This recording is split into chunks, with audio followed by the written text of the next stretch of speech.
Kematian tak wajar Angelin serta-merta menjalar menjadi tragedi nasional. Angelin bahkan menjadi trending topik di media sosial sejak anak 8 tahun itu dikabarkan hilang 16 Mei lalu. 2 orang dekat Angelin dijerat polisi sebagai tersangka. Hasil forensik menunjukkan sekujur tubuh Angelin lebam, lehernya terlilit tali dan lambungnya kosong. Polisi menjerat 2 orang dalam, seorang pembantu bernama Agustae dan ibu angkat Angelin, Margaret. Pemirsa, inilah ekspos teka-teki pembunuhan Angelin.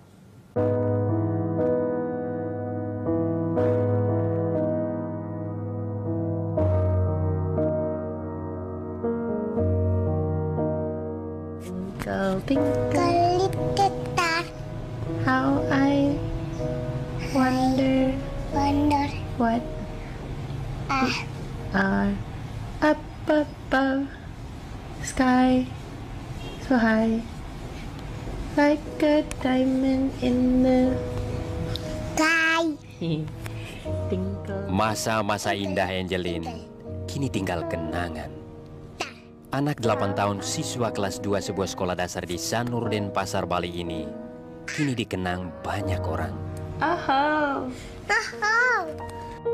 Di Jakarta, lilin duka cita dinyalakan di bundaran Hotel Indonesia.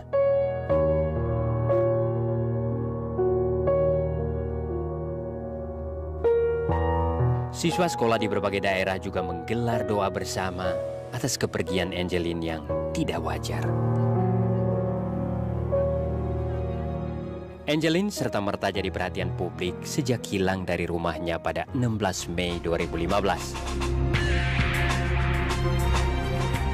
Berita kehilangan Angelin bahkan dipublikasikan kakak angkatnya sendiri di laman Facebook berjudul Find Angelin, Bali's Missing Child. Keluarga menyebarkan informasi dan foto-foto Angelin yang selalu ceria dan dilimpahi kasih sayang. Kakak angkat Angelin bernama Christian bahkan membuka kotak sumbangan online di www.gofundme.com untuk Angelin. Dana terhimpun hingga $3.260 Amerika. Hilangnya Angelin segera tersebar ke seluruh penjuru negeri dan dunia internasional. Masyarakat Indonesia bersimpati atas kehilangan anak perempuan 8 tahun ini. Aksi dukungan dilakukan di berbagai tempat. Bahkan ada yang membentuk gerakan Find Angelin. Berita hilangnya Angelin menarik simpati 2 menteri kabinet kerja. Menteri Pemberdayaan Perempuan dan Perlindungan Anak Yohana Yambise dan Menteri Pendayagunaan Aparatur Negara Yudi Krisnandi datang ke Bali. Namun niat baik Yohana dan Yudi tak bersambung. Keduanya tak bisa bertemu ibu angkat Angelin, Margaret, di kediamannya. Satpam bahkan tidak memberi ruang kedua menteri masuk ke rumah Margaret. Agustae Hamdani yang bekerja sebagai pembantu rumah tangga Margaret mengaku tidak tahu dengan keberadaan Angelin. Kesaksian Agus kepada media itu diupload ke YouTube. Hari Jumat saya lihat dia nangis, hidungnya berdarah, ngelap pakai tisu. Terus aku nggak tanya lagi dia, tak tinggalin udah. Aku fokus gak mau kerja aku. Gitu tanya. Hanya dia ngomongnya sambil nangis, dipukul gitu aja. Itu aja yang dia ngomong, nggak ada lagi. Itu kejadian sebelum adik itu menghilang ya? Sebelum adik menghilang. Margaret, ibu angkat Angelin, juga terang-terangan mengaku tak tahu dengan kondisi dan posisi Angelin. Margaret bahkan sempat marah-marah ketika Ketua Komisi Perlindungan Anak Indonesia Aris Merdeka Sirait menemui dirinya di rumah. Apa yang terjadi di dalam luar pagar itu? Saya tanya kepada ibu itu, Bu, kira-kira feeling ibu Angelin itu masih ada di mana? Dia langsung spontan mengatakan, masih di Denpasar. Yakin? Yakin. Pertanyaan kedua saya, ayo kita jemput Bu. Apa jawaban beliau? Sulit. Dengan membuat gestur sulit gitu, tangan satu gini kan, sulit. Kenapa sulit Bu? Itu pertanyaan ketiga saya. Kenapa sulit Bu? Yang penting sulit itu dengan gitu kan. Loh, saya datang dari Jakarta sudah memberitahu kepada ibu untuk membantu untuk mencari Angelin. Tim Polda Bali akhirnya menyisir rumah Margaret. Penggeledahan pertama dengan anjing pelacak, tim Polda tak menemukan jejak Angelin.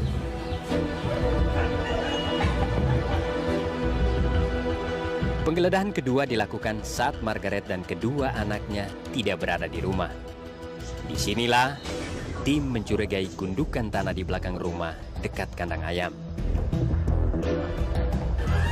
Jasad Angeline ditemukan dalam kondisi mengenaskan 10 Juni 2015.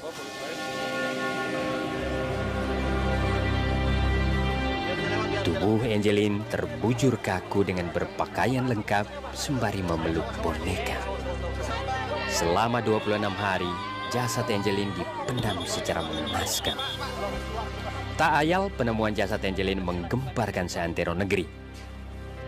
Publik tak menduga bocah cantik dan manis tewas. Jenazah Angeline dibawa ke rumah sakit Sangla Denpasar untuk keperluan forensik. Polisi mencium ada yang tak beres dengan kematian Angeline. Hamidah, ibu kandung Angeline yang datang dari Banyuwangi, Jawa Timur, histeris begitu tiba di rumah sakit Sangla. Hamidah meratapi kematian anak kandungnya yang berpisah dengannya sejak 8 tahun lalu.